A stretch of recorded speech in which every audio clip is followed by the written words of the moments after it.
What is happening, everybody? This is Ryan Staley here for the Scale Up Show, and I have a very special guest with me today. I have Matt Wolach, who is the CEO of Xsellus, which is a successful B2B sales coaching organization, helps companies double their close rate in just a matter of weeks. Also takes a really results-driven approach. Got to know Matt just through similar circles and really impressed with what he does. So Matt, happy to have you on the show, man. Looking forward to cutting Oh, this up with you. thanks, Ryan. I'm super excited to be here. Thanks for having me. Yeah, I mean, like, I appreciate what you're doing. You put out great content. Had the pleasure of being on your show, and I'm happy to have you on my show to kind of flip the mic around and just get into, some of the ninja magic work that you're doing with organizations, right? And so, why don't you give us just a really quick backdrop on you, what you're passionate about, what you're focusing on, and then we'll get right into it, man, because there's some fire I'm sure that you're gonna drop. I'm gonna pick your brain, and we're gonna get deep on this stuff and nerd out on everything and everything that is sales. Cool, man. Yeah, happy to. So it's funny because I just talked with a guy today who is basically me 17 years ago. He's a struggling software founder. He's got a great product, but can't figure out exactly how to make it work in terms of getting people to buy it. He's getting plenty of opportunities. He's generating the leads. He's just not able to convince them to actually pull the trigger. And it just reminded me so much of my own journey. So launched our first software product, was very excited about it. Great product, great tool that's going to help the market, and nothing. Couldn't really generate leads, couldn't really get people excited about it, and it was frustrating. And so I figured, hey, we got to keep pushing. I've got to find a way, and started pulling all sorts of different techniques and tactics and everything I could learn from experts around the globe. At that time, in the mid 2000s, there wasn't really any SaaS veterans. It was a brand new thing. And so I didn't have a SaaS expert I could just call up. And fortunately, I was able to figure it out through grinding and through just figuring it out. It took quite a while, but once I figured it out, we took off, started scaling Inc. 500 multiple years in a row, and went exponential, and eventually had some nice exits out of that. So it was a crazy initial start, and once we found that right process for being able to close those deals, for being able to get people excited about what they could do with your product, that really turned the tide for us, and I'm glad it did. Now what I do is I basically help others understand exactly how we did that, and so they can implement it themselves. They can go off and create amazing valuation and get an amazing exit themselves. Awesome, man. And what was the deal size like when you experienced that? Like, what was the deal size, velocity, all those kind of details, just so that we have some context? And what were you actually selling? Yeah, so deal size was anywhere from 5K a year up to 20 or 30 on average. But we would have some that were very big, much bigger than that as well. The product was an electronic medical record, so in the medical space. But it was a fun thing. It was a lot of learning how to incorporate myself into an industry that I had no previous experience in. Learning how to manage a team and grow a sales team. We grew that sales team to over 30 people. And really trying to figure out how are we going to do this sales thing? How are we going to get people to be excited for this product? So it was a ton of fun, a lot of learning, and really glad that I went through it. Awesome, man. So let's talk about the process you mentioned, because obviously I think I'm a big believer in process with sales, specifically for people, right? Internal and external. However, like, what's the magic process that you kind of discovered and help organizations with to bring the same results that you had when you did this, when you built a team?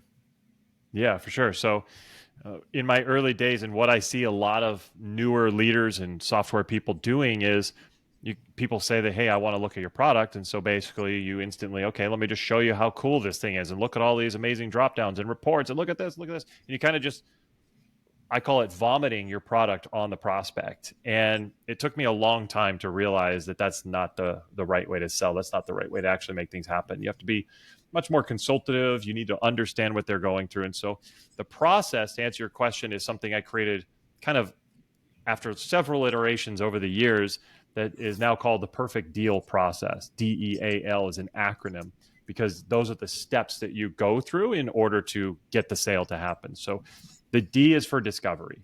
And you know how really important that is, Ryan. We've talked about that, but discovery is something that a lot of people either skip or don't do nearly well enough or nearly strong enough. And with discovery, we're not just trying to find if they're a fit for us, which is important. We need to make sure that they're a fit. Absolutely. You don't want to sell to people who aren't. But if you go deeper than that, you start to realize that it's more than that. With discovery, we can get them to connect with us. We can get them to realize that we know what we're talking about. And some people say, well, how can you do that if you're in discovery? Well, if you're talking to a vertical, you're in an industry and you're saying things that include the lingo from that industry, and the questions you ask are very specific about that industry, they'll know that you get it, that you understand this industry without you even saying, I'm a veteran, I know what I'm talking about. And so just the questions we ask and how we ask it and how we follow up with their answers, you can explain or show them that you're a veteran, you know what you're talking about. But the most important one of that is getting the buyer to realize that they're really, really in pain. And so if a buyer just feels like, oh, I just want to kind of check this out, they're not going to take action. People don't take action from, I want to check this out. They take action from pain. They take action from hate, from doing something that they realize is so backwards and terrible that they have to move away from it. And so what we need to do within that discovery process is help the buyer understand just how bad things are. If we can kind of get them to realize that things are not good, we've got to fix it, then it's going to make it so much easier for them to know that they need to take action, that they need to do something to fix it. And there you are. You've got a product. You tell some stories about how that product can help. The rest is history. So in this process, I learned discovery was vital. Okay. And then what about the E, the A, and the L? Sure. So E is educate. One of the things that a lot of people didn't realize back when I was kind of forming this process was we don't really need to educate buyers. In fact, the line of thinking that was really common was an educated buyer is more likely to leave you. But actually, MIT Sloan did a study that says that educated buyers actually are more likely to stay. So I know in today's world, it sounds crazy, but back then, nobody really wanted to educate their buyers. Now we do. And so we need to educate the buyers on a few things. We can educate them on shifts that are happening in the industry that they need to know about. A lot of times they're really focused on their own company and what's going on. They don't think about kind of the forest for the trees. We need to educate them on our background and what we can do and how we care as a person. We need to educate them on the company founding. A lot of buyers don't care about how big the company is now, how amazing your client list is, but they do care about how the company came to be. So a lot of things we work on with our clients are, let's come up with your company founding story.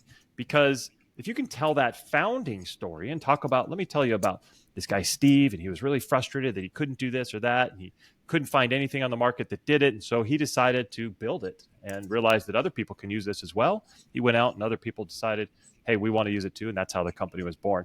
If you tell that story, obviously with a little more beef than what I said, but that now connects the buyer to a person as opposed to connecting them to a brand, which people don't connect with brands, they connect with people. So it makes it a lot easier for them to root for you.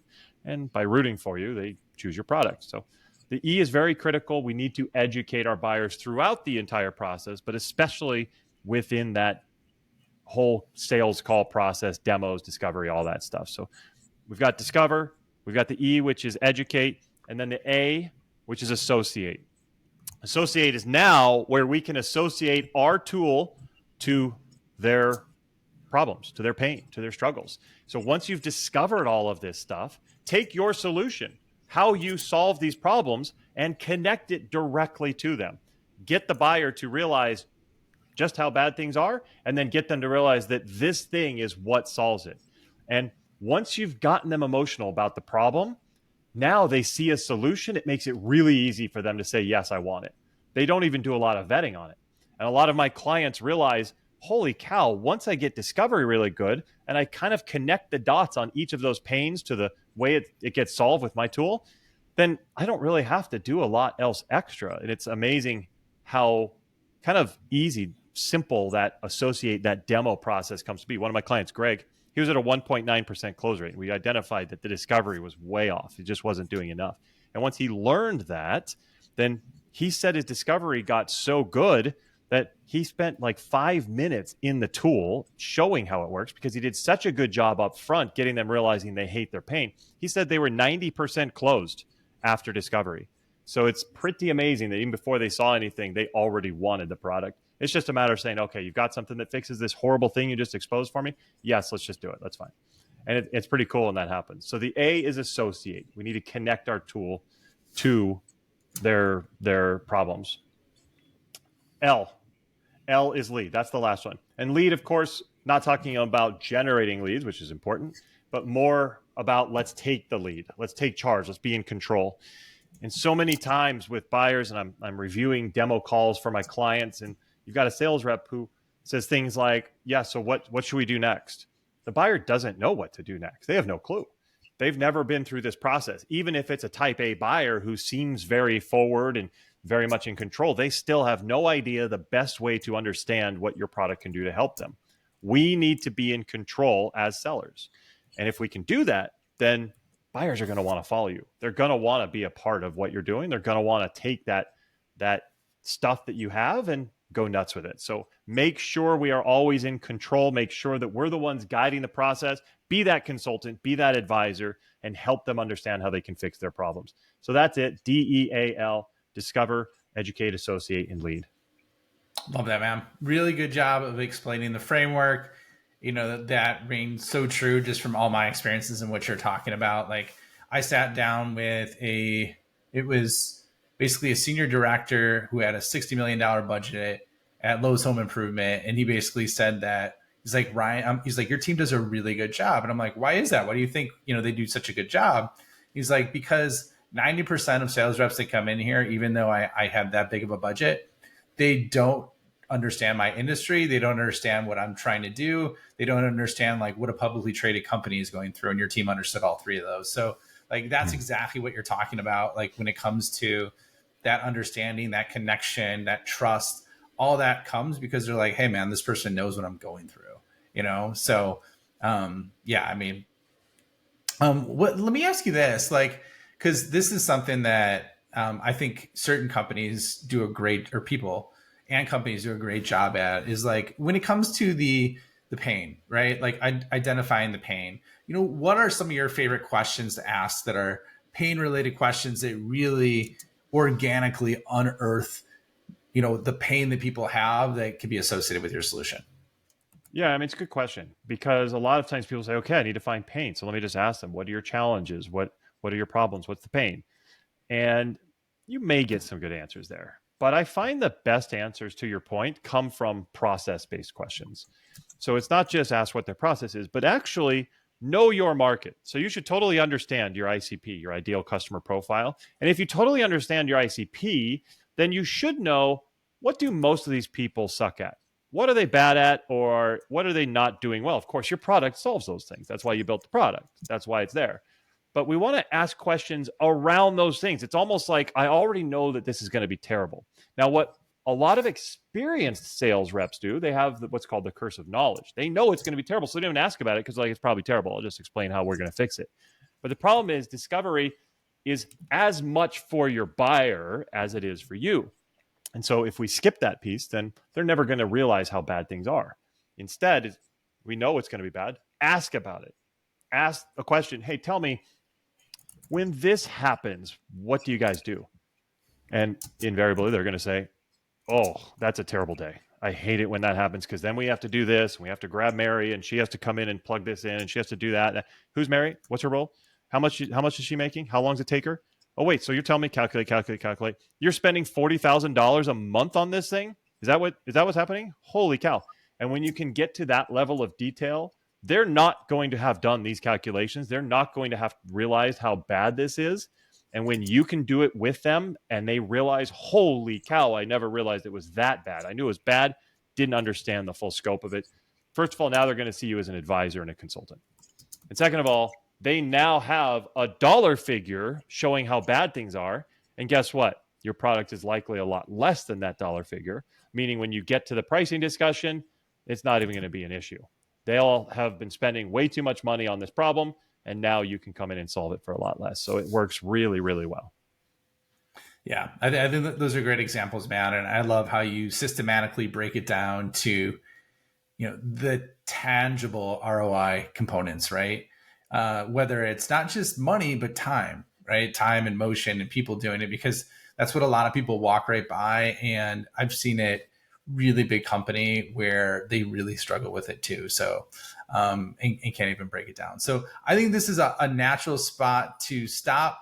Next section, I should say, or I should say next podcast episode, the continuation of this, the part 2, we're going to get more into lead gen, some of the most common mistakes and challenges that folks have. So, but before we do that, Matt, where can people find you? Where can they learn more about you? And then we'll wrap things up for today. Yeah, for sure. So you can find me on LinkedIn. I'm very active there. Matt Wolach, MattWolach. You can also go to my website, mattwolach.com, where I have free giveaways like a scorecard where you can put in your metrics and it'll calculate automatically what you are and how you compare to benchmarks, so you know where to focus. Love that. Well, thanks for being on, Matt. It was a pleasure having you. I love your depth of knowledge and how granular you get, because the devil's in the details, and that's what really moves the needle, is when you know those fine aspects. So thanks for being on today, man. Thanks, man. Really appreciate it, Ryan. Excellent. And we will see you on the next episode.